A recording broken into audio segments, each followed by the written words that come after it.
தமிழகத்தில் டாஸ்மாக் கடைகள் திறக்கப்படவில்லை என்ற ஒரு அண்மை செய்தியை நாம் பார்க்கிறோம். தற்போது வரை டாஸ்மாக் கடைகள் திறக்கப்படவில்லை. ஊழியர்கள் போராட்டத்தை முன்னெடுத்திருக்கக்கூடிய நிலையில் பல்வேறு கோரிக்கைகளை வலியுறுத்தி டாஸ்மாக் கடை பணியாளர்கள் போராட்டத்தை முன்னெடுத்திருக்கிறார்கள். இதனால் தற்போது வரை கடை மூடப்பட்டிருக்கிறது, திறக்கப்படவில்லை என்ற அண்மை செய்தியை பார்க்கக்கூடிய நிலையில் விவரங்களை செய்தியாளர் வினோத் வழங்க நாம் கேட்கலாம். வினோத், விவரங்கள்.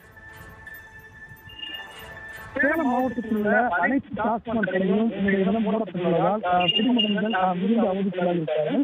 குறிப்பாக டாஸ்மாக் கடை பணியாளர்கள் தற்போது சேலம் மாவட்டம் கன்னியூரில் உள்ள டாஸ்மாக் குடோனில் போராட்டத்தில் ஈடுபட்டிருக்கிறார்கள்.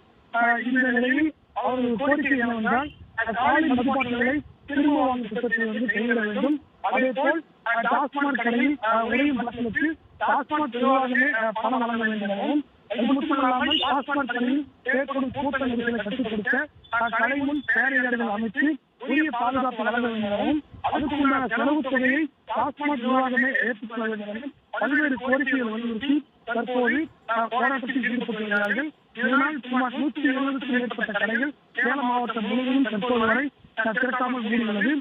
இந்த அறிவிப்பையும் கிடைக்காததால் அந்த மது வாங்கக்கூடிய நபர்கள் தற்போது இந்த டாஸ்மாக் கடைகளுக்கு வந்து திரும்பி செல்கிறார்கள்.